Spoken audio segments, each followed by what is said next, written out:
साथियों, हमारे यहां कहा गया है, दान दिए धन ना घटे, नदी ना घटे नीर। यानी दान करने से धन घटता नहीं है, बढ़ता है।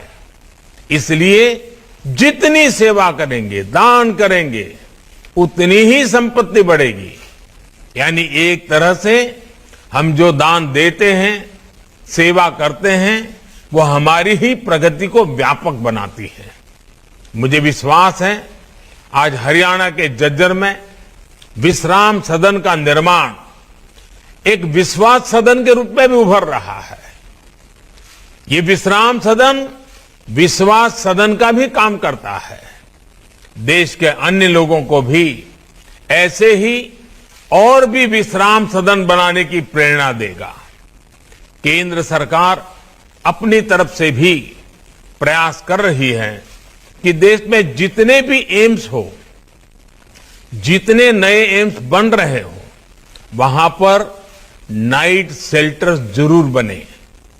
साथियों, अपनी बीमारी से परेशान मरीज और मरीज के रिश्तेदारों को थोड़ी सी भी सहूलियत मिल जाती है तो बीमारी से लड़ने का उनका हौसला भी बढ़ जाता है। ये सहूलियत देना भी एक तरह से सेवा ही है।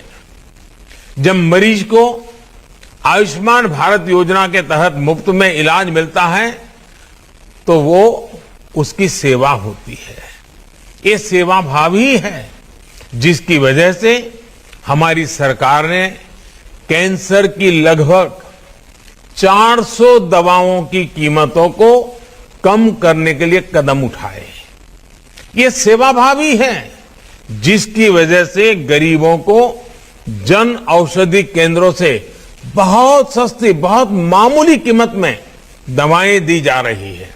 और मध्यम वर्ग के परिवार जिनके घर में कभी साल भर दवाइयां लेनी पड़ती हैं, ऐसे परिवारों को तो साल में 10, 12, 15 हजार रुपयों की बचत हो रही है। अस्पतालों में हर प्रकार की जरूरी सुविधाएं मिले, अपार्टमेंट सरल और सुविधाजनक हो, अपॉइंटमेंट में कोई कठिनाई ना हो, इस पर भी बहुत ध्यान दिया जा रहा है। मुझे संतोष है कि आज भारत में इन्फोसिस फाउंडेशन जैसे अनेक संस्थान सेवा परमो धर्मः के इसी सेवा भाव से गरीबों की मदद कर रहे हैं, उनका जीवन आसान बना रहे हैं। और जैसा अभी सुधा जी ने बड़े विस्तार से पत्रम पुष्पम की बात कही, और मैं समझता हूं सभी देशवासियों का ये कर्तव्य बनता है कि जीवन में जब भी जहां कोई न कोई पुष्प सेवा के भाव से समर्पित करने का अवसर मिले, हमने कभी भी इस अवसर को जाने नहीं देना चाहिए। साथियों, आजादी के इस अमृत काल में एक सशक्त हेल्थ केयर सिस्टम विकसित करने की दिशा में भारत तेजी से आगे बढ़ रहा है।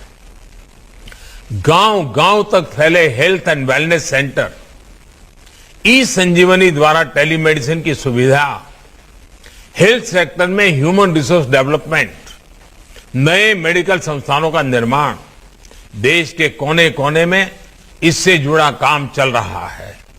ये संकल्प निश्चित रूप से बहुत बड़ा है, लेकिन अगर समाज और सरकार की पूरी ताकत लगेगी तो हम लक्ष्य को बहुत जल्द ही हासिल कर पाएंगे। इंडिया टीवी हर वक्त हर जगह डाउनलोड करने के लिए सर्च करें India TV news Google play store या ऐप स्टोर पर।